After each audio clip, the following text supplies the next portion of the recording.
November 8th, 2003. CZ Guest, declared the Queen of American Style by Time magazine, worshipped by millions as the embodiment of elegance, spent her final years not under chandeliers but bent over roses, choosing thorns over cameras, dirt over diamonds. At 78, the woman who had perfected the art of being admired was learning the harder art of simply being real.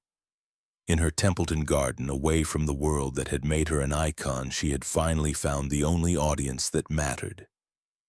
Flowers that loved her not for how she looked, but for how gently she cared for them.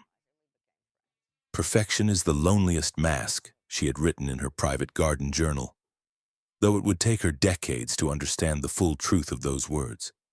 She had achieved everything society told her to want: beauty, status, recognition, immortality, and photographs. But perfection, she was learning, was a performance that never ended, a mask so flawlessly crafted that it had slowly erased the woman beneath. Society had indeed given her everything, as she had once observed with characteristic understatement. Born Lucy Douglas Cochran into Boston's most privileged circles, married into the Churchill family through her husband Winston Frederick Churchill Guest, celebrated as one of Truman Capote's legendary Swans, immortalized on the cover of Time magazine as the embodiment of American style, she had accumulated every form of recognition that her world had to offer. Yet sitting in her garden that November afternoon, she seemed less like a woman celebrating a life of achievement than someone serving a sentence of perpetual perfection. The roses she tended with such care were perhaps the only witnesses to her authentic self, the only living things that demanded nothing of her except patience and genuine attention. In a life where every public appearance was choreographed, every photograph calculated, every word measured for its effect on her carefully constructed image, the garden represented the one space where she could simply exist without performing the role of CZ Guest, American Swan. What if the real tragedy wasn't that she had failed to achieve her dreams, but that she had succeeded too completely? What if becoming the perfect embodiment of elegance had required her to sacrifice the very qualities that might have made her genuinely happy? What if the golden cage of privilege had been so beautifully crafted that even she had forgotten it was still a cage? But to understand how Lucy Douglas Cochran became CZ Guest, and how CZ Guest became both an icon and a prisoner, we must first understand the world that created her, a realm where beauty was currency, perfection was the only acceptable standard, and authenticity was often the first casualty of success. The year was 1920, and in the rarefied atmosphere of Boston's Beacon Hill, a baby girl was born into circumstances that seemed to guarantee a life of privilege and possibility. Lucy Douglas Cochran entered the world carrying not just her parents' hopes, but the weight of generations of social expectation. Born into a family where breeding mattered more than individual achievement, and where a woman's worth was measured by her ability to ornament the world around her with grace and beauty. The Cochran household was a masterclass in understated elegance, where money was never discussed but always present, where culture was absorbed through osmosis rather than instruction, and where young Lucy learned that presentation was not just important, it was everything. Her mother, a woman of impeccable taste and iron discipline, understood that in their social stratum, a daughter's appearance and deportment were investments that would determine the trajectory of her entire life. But from the very beginning, there was something about Lucy that set her apart from other children of her class, while her peers seemed content to absorb the lessons of privilege without question. Lucy possessed an almost unnatural awareness of the performance aspects of her upbringing. Even as a child, she seemed to understand that she was being groomed for something specific, trained to embody an ideal that was both deeply American and utterly artificial. The early signs of her future as a style icon were evident in her childhood obsession with clothing and presentation. Lucy would spend hours arranging and rearranging her dolls' wardrobes, creating elaborate scenes where every detail of dress and posture conveyed a specific message. It was as if she were conducting experiments in the language of appearance, learning to communicate through visual cues with the precision that other children brought to words. Could these early experiments with image and identity have been the first stirrings of both her later success and her ultimate entrapment? Even as a child, Lucy seemed to sense that in her world, authenticity was less valuable than the perfect performance of authenticity. That being loved for who you were was less important than being admired for who you appeared to be. The education of a well-born Boston girl in the 1920s and 1930s was designed to produce a very specific type of woman. Cultured enough to be interesting at dinner parties, beautiful enough to attract suitable husbands, and compliant enough to fulfill the social obligations that came with privilege. Lucy excelled at all the required subjects, but her teachers noted something unusual about her approach to learning. She seemed to be studying not just the material but the effect it would have on others, as if she were already preparing for a life lived in public. The transformation from Lucy Cochran to the woman who would become CZ Guest began during her teenage years, when her extraordinary beauty started to attract attention beyond her immediate social circle. She possessed the kind of classical features that photographers dreamed of finding: high cheekbones, expressive eyes, and a natural grace that made even casual movements look deliberate and meaningful. But it was her psychological makeup that truly set her apart from other beautiful young women of her generation. Lucy understood instinctively that beauty without intelligence was merely decoration, while intelligence without beauty was often overlooked entirely. She set about cultivating both with the methodical precision of someone who understood that her entire future depended on perfecting the performance of herself. The move to New York after her debut was inevitable. Boston society, while prestigious, was ultimately provincial, and Lucy's ambitions extended beyond the narrow confines of her birth city. In Manhattan, she encountered a broader and more sophisticated world, where her particular combination of beauty, breeding, and intelligence could find its proper stage.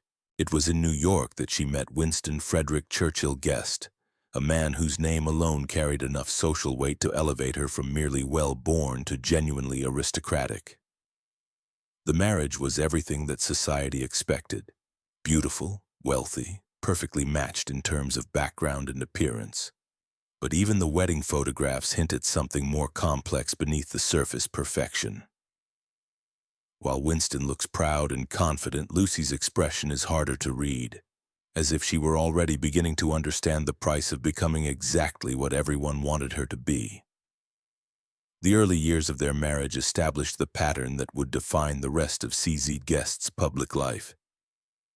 She became the perfect society wife, gracious, elegant, always appropriately dressed, never saying anything controversial or revealing too much of her inner thoughts. She was photographed constantly, written about extensively, and gradually transformed from a person into a symbol of American refinement. But the private Lucy was already beginning to disappear beneath the public persona of CZ Guest. Friends from this period later recalled that she seemed to be always slightly performing, even in casual moments, as if she could never quite step out of the role that society had created for her. The spontaneous young woman who had once experimented with theater was being replaced by someone who understood that her entire life was now a kind of performance art, with herself as both the artist and the medium. The question that would haunt the rest of her life was already forming. Who was Lucy Douglas Cochran when she wasn't being CZ Guest? And perhaps more troublingly, was there any meaningful distinction left between the two? The 1950s arrived in New York like a collective celebration of everything America had achieved in the post-war years, and CZ Guest found herself perfectly positioned to embody the confidence and sophistication of a nation coming into its own on the world stage. Her marriage to Winston had established her credentials. Her beauty had caught the attention of photographers and social columnists, but it was her innate understanding of style as a form of communication that would transform her from merely another society wife into something approaching a cultural institution. The emergence of CZ Guest as a style icon was both organic and carefully orchestrated. She possessed an almost supernatural ability to wear clothing in ways that made even the most elaborate designs look effortless, as if she had been born wearing haute couture rather than simply purchasing it. But more importantly, she understood that true elegance was about more than expensive clothes. It was about creating a complete visual identity that conveyed specific messages about class, taste, and aspiration. The fashion world began to take notice of this unusual socialite, who seemed to approach style with the intensity of an artist and the precision of a scientist. When she appeared at charity galas and museum openings, photographers would cluster around her not just because she was beautiful, but because she created images that were somehow more perfect, more memorable, more completely realized than anything that had come before. It was during this period that she began her association with the great photographers of the era: Richard Avedon, Irving Penn, Cecil Beaton, artists who recognized in CZ something that went beyond mere photogenic qualities. She didn't just pose for cameras. She collaborated with them, understanding intuitively how light and shadow, angle and expression could be combined to create images that transcended documentation to become art. The relationship with Truman Capote began in the mid-1950s and would prove to be one of the most significant of her life, though ultimately one of the most complicated. Capote was fascinated by the women he called his swans, wealthy, beautiful socialites who seemed to embody everything glamorous about American high society. For Capote, these women were both friends and subjects, muses and raw material for his literary ambitions. CZ became perhaps his favorite swan, the one who most perfectly embodied his ideal of American elegance. She was intelligent enough to appreciate his wit, sophisticated enough to understand his artistic vision, and beautiful enough to serve as a living illustration of the world he wanted to capture in his writing. But the relationship came with costs that neither of them fully anticipated at the beginning. Capote's fascination with his swans was always partly anthropological. He was studying them as much as befriending them, collecting their secrets and observing their vulnerabilities with the cold eye of a writer who understood that everything could eventually become material. For CZ, being a Capote swan meant constant performance, always being on in ways that were both exhilarating and exhausting. "I was born into privilege, but not into happiness," she confided to Capote during one of their long conversations, a statement that revealed more about her inner life than she usually allowed anyone to see. The privilege was undeniable. She lived in beautiful homes, wore magnificent clothes, traveled to exotic locations, and was admired by millions. But happiness, she was beginning to understand, was something entirely different, something that couldn't be purchased or performed into existence. The loneliness of her position was becoming increasingly apparent to those who knew her well. While she was surrounded by people constantly, photographers, journalists, social acquaintances, staff, she rarely seemed to connect with anyone on a genuinely intimate level. The performance of being CZ Guest was so complete, so perfectly executed that the woman underneath was becoming increasingly invisible even to herself. Was the success they achieved truly worth all the pain they endured? For CZ, the question was becoming whether it was possible to find authentic human connection when your entire identity had been constructed as a work of art rather than a lived experience. The very qualities that made her fascinating to observe, her perfection, her composure, her seemingly effortless elegance, also made her difficult to know as a person. The garden at Templeton became her refuge during this period, the one place where she could engage with living things that demanded nothing from her except genuine care and attention. Her roses didn't require her to be witty or elegant or perfectly dressed. They needed only patience, knowledge, and authentic presence. In a life where everything else was performance, gardening became her way of remembering what it felt like to simply exist without an audience. But even this private passion couldn't completely shield her from the growing awareness that she had become trapped inside her own success. The image of CZ Guest was so powerful, so perfectly realized, that it had effectively replaced the person who had created it. She was living inside a work of art that she had spent decades perfecting. But like any artwork, it was beautiful, admired, and ultimately static, incapable of growth, change, or authentic relationship. The question that haunted her during this period was whether it was possible to step outside the golden cage of perfection without destroying everything she had worked to create. Could someone who had become the ultimate symbol of American elegance find a way to be simply human? Or had the performance become so complete that there was no longer any meaningful distinction between the artist and the art? The 1960s brought with them a cultural revolution that challenged every assumption about style, beauty, and the role of women in American society. But for CZ Guest, the decade represented something more personal, the moment when her transformation from person to icon became complete and irreversible. The cover of Time magazine in 1962, with its bold declaration of her status as America's style queen, marked both the pinnacle of her achievement and the moment when any possibility of private life effectively ended. The Time cover was everything she had worked toward: ultimate recognition, validation from America's most prestigious magazine, proof that her decades of careful self-creation had succeeded beyond her wildest dreams. The photograph showed her at the height of her beauty and poise, wearing a simple but perfect white dress, her blonde hair catching the light like spun gold, her expression conveying serene confidence that millions of American women long to possess. But as the photographer's final flash faded and the session ended, CZ found herself staring into a mirror in the empty studio. The woman looking back was flawless, every line perfect, every angle calculated, every detail of her appearance precisely as it should be. She had become the mask she had spent decades perfecting. And in that moment of triumph, she realized she could no longer remember the face underneath.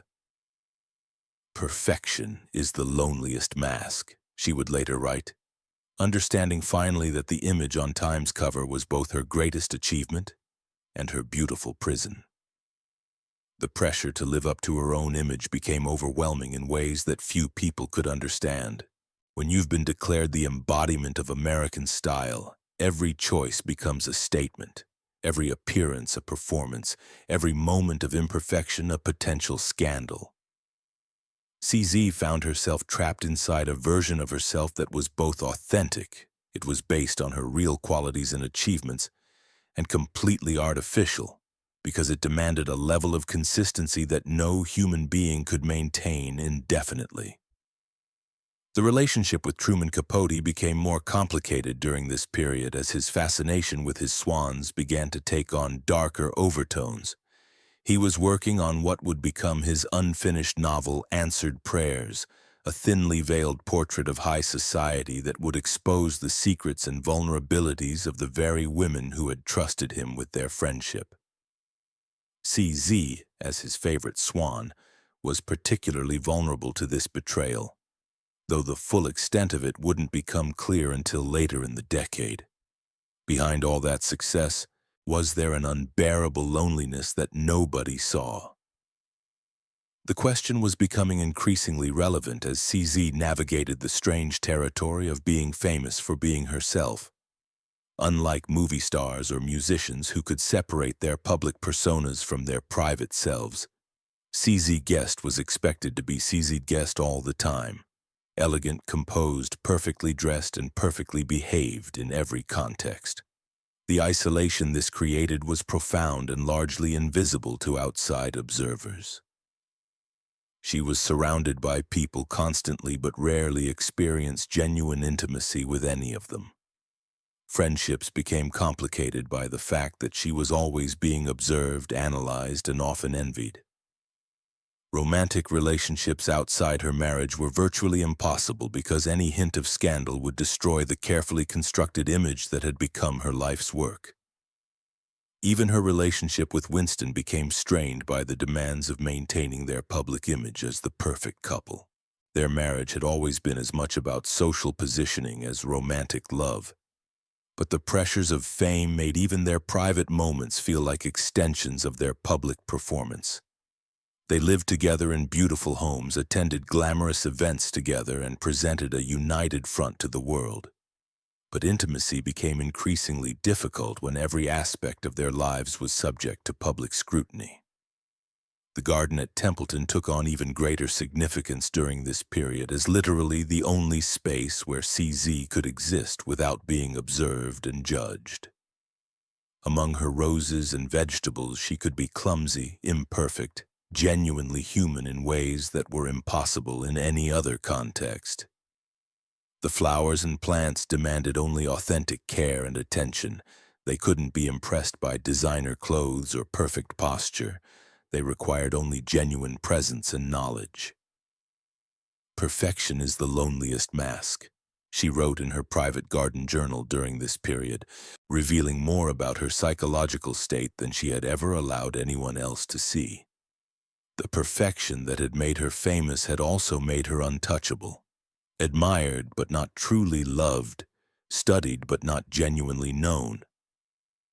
Did this tragic event mark their downfall?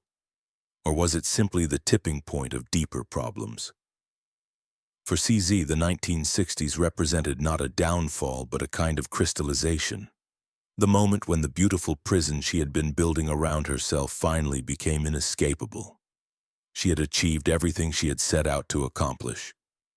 But the cost was becoming clear. She had traded her authentic self for an image so perfect that it could never be equaled, much less surpassed. The question that would define the rest of her life was already forming. Having become the ultimate symbol of American elegance, was there anywhere left to go?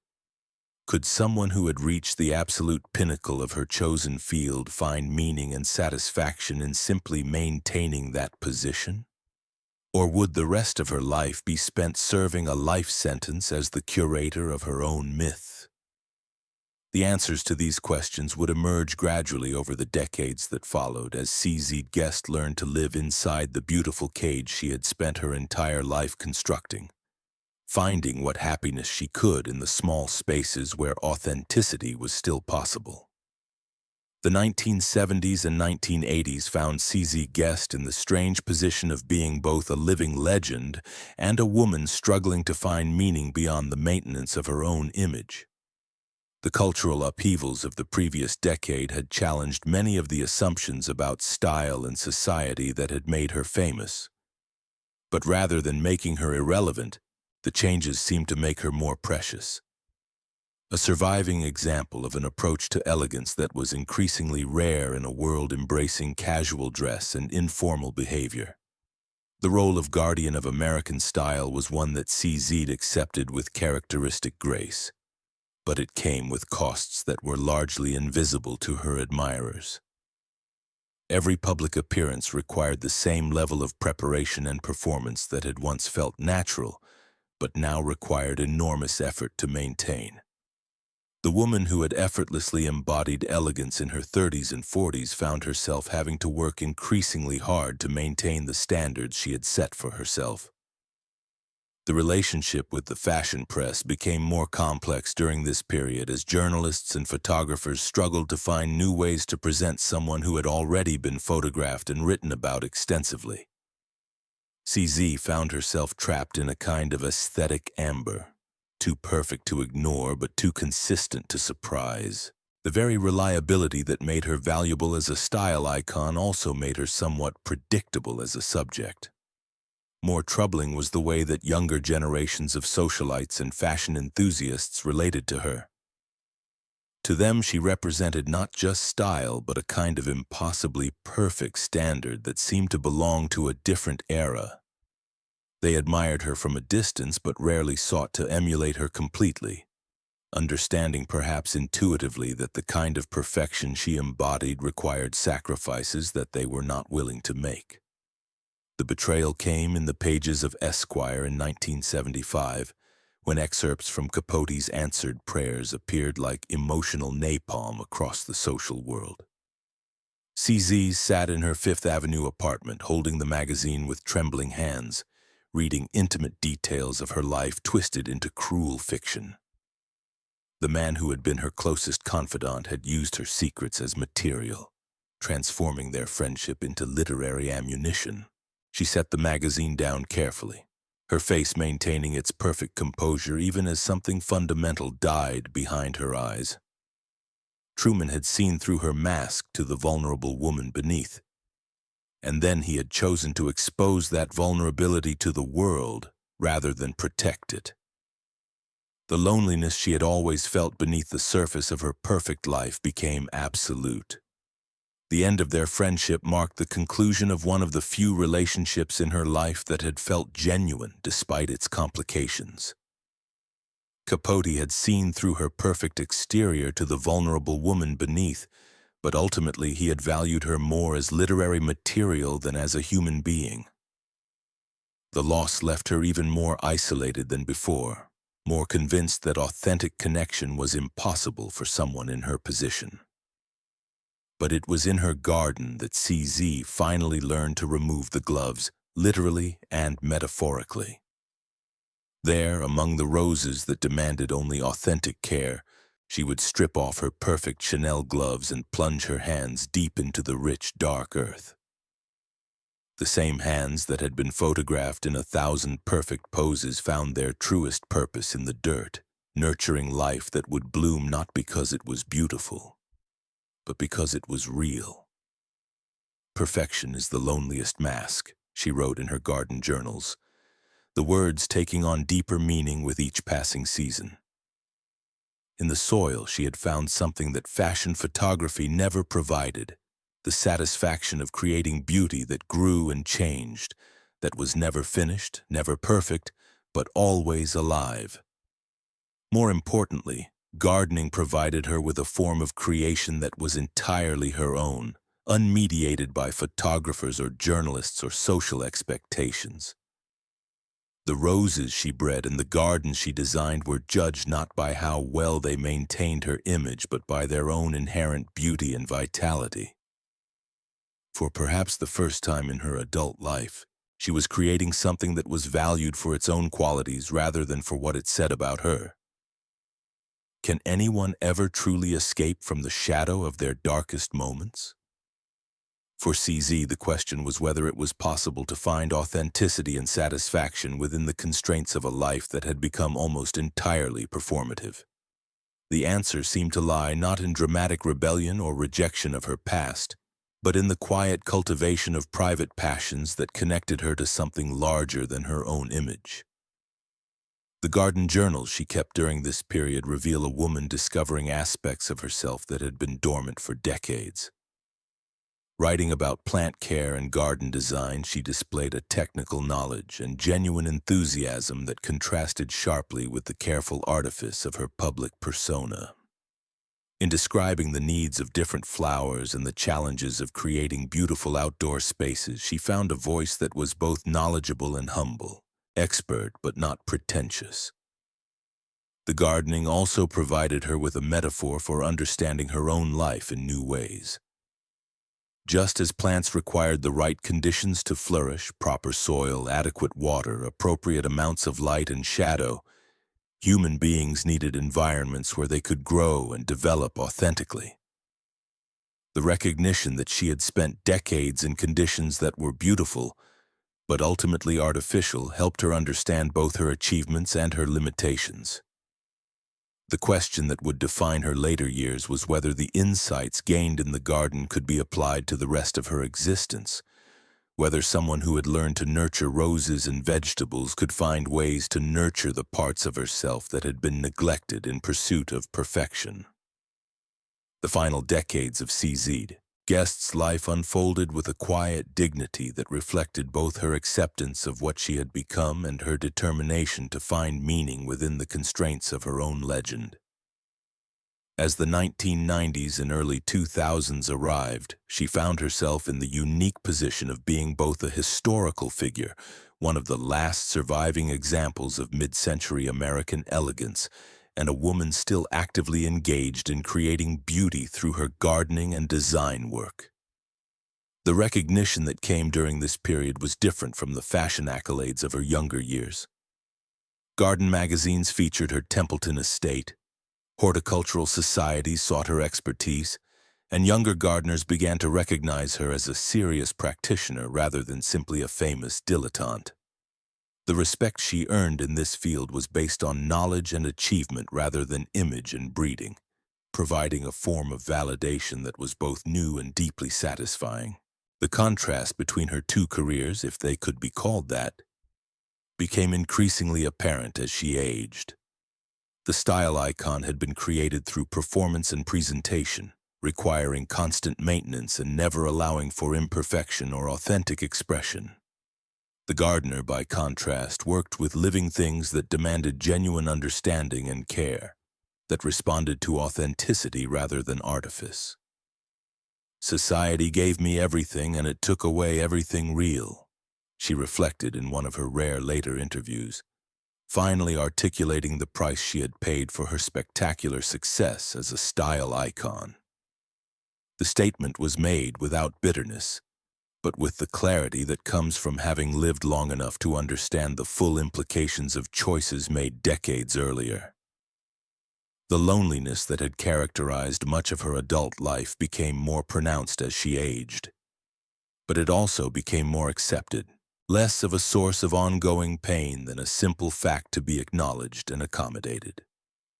She had learned to find companionship in her garden work, satisfaction in her plant breeding, and a form of peace in the rhythms of seasonal cultivation.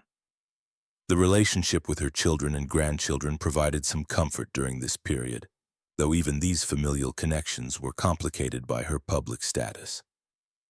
Being the daughter or grandchild of CZ Guest came with its own pressures and expectations, making spontaneous affection difficult even within her own family. But perhaps the most significant development of her later years was her growing understanding of what she had actually accomplished during her decades as a style icon. While she had initially seen her role as relatively trivial, providing beautiful images for magazines and inspiration for other women's fashion choices, she began to recognize that she had been part of something larger and more culturally significant. CZ Guest had helped define what American elegance could look like in the post-war era, creating a visual language that influenced how generations of women thought about style, beauty, and self-presentation. Her contribution was not just aesthetic but cultural, helping to establish standards and approaches that extended far beyond fashion into broader questions about how Americans wanted to see themselves and be seen by the world. Were these final decisions acts of surrender or courageous acts of self-preservation? Perhaps they were neither, simply the natural evolution of someone who had learned to find satisfaction within the constraints of her own creation.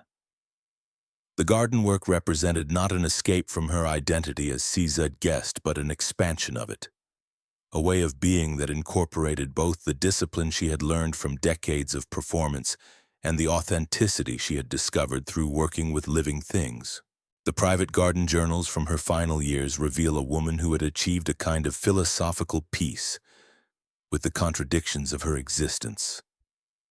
She understood that she had been both privileged and imprisoned, celebrated and isolated, successful and profoundly limited by that very success. But rather than dwelling on regret or resentment, she seemed focused on making the most of the choices still available to her.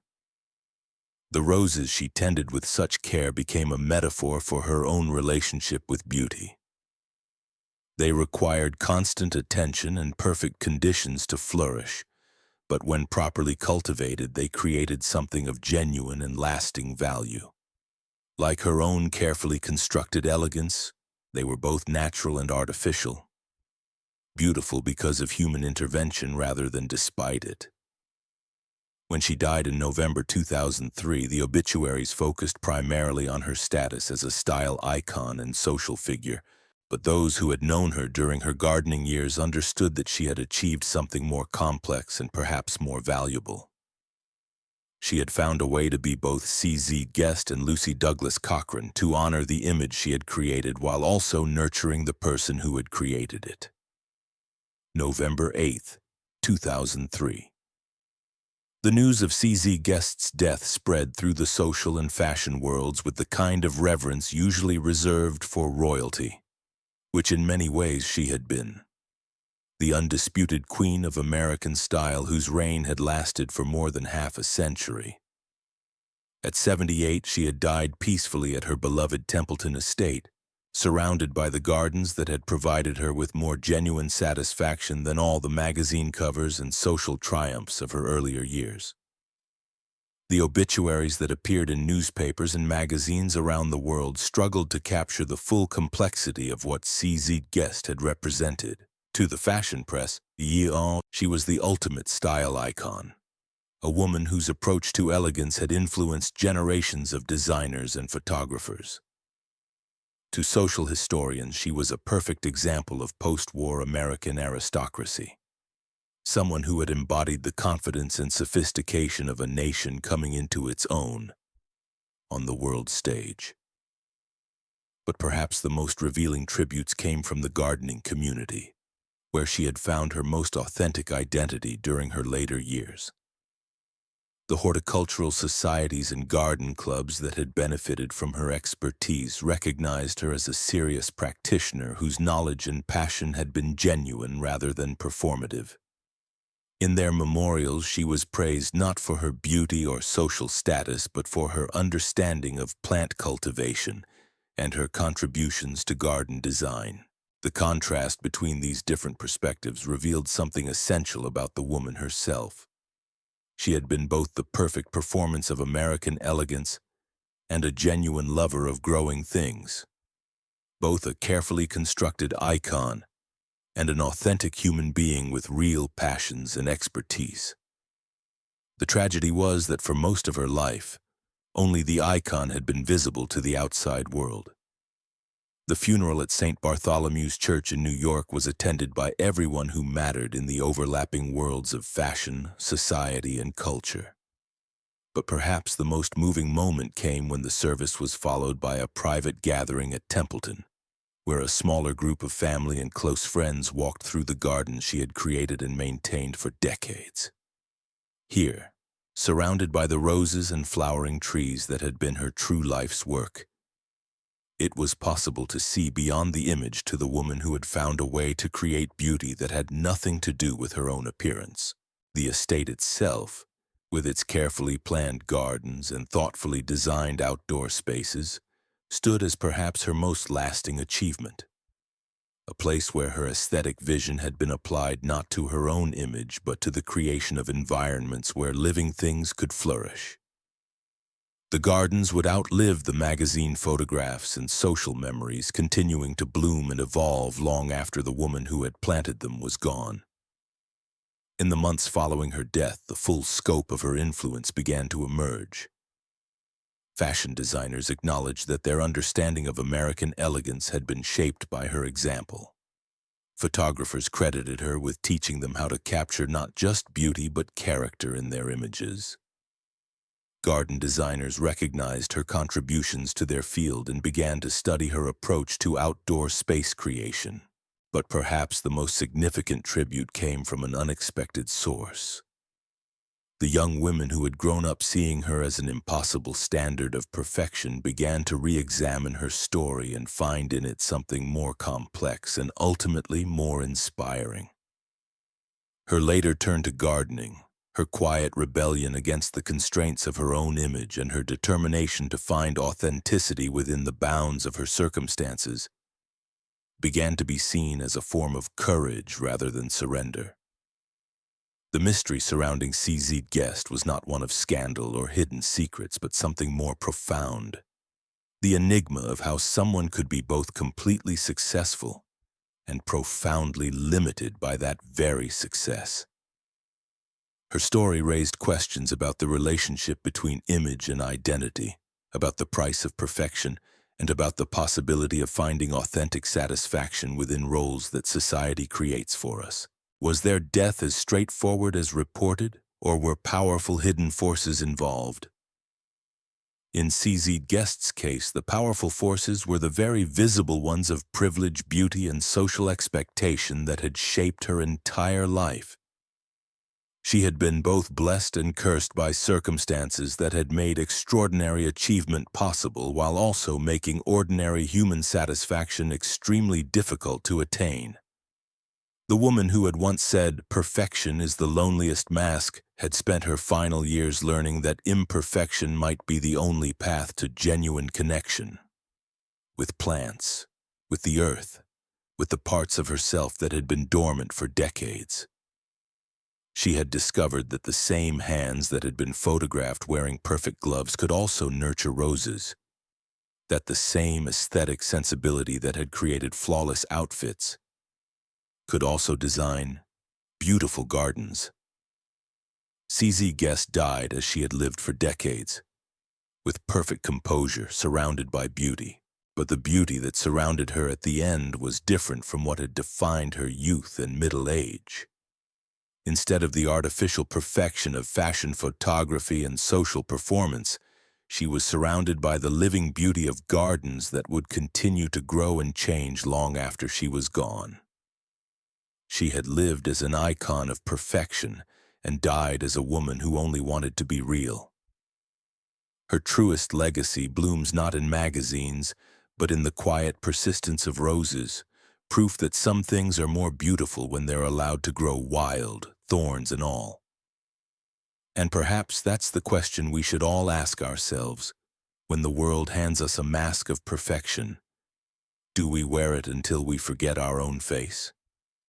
CZ Guest spent 70 years learning that the most beautiful lives aren't the ones that look perfect in photographs, but the ones that dare to get their hands dirty in the soil of authentic existence. The question is, will we choose the roses over the cameras, or the growth over the image, the real over the perfect?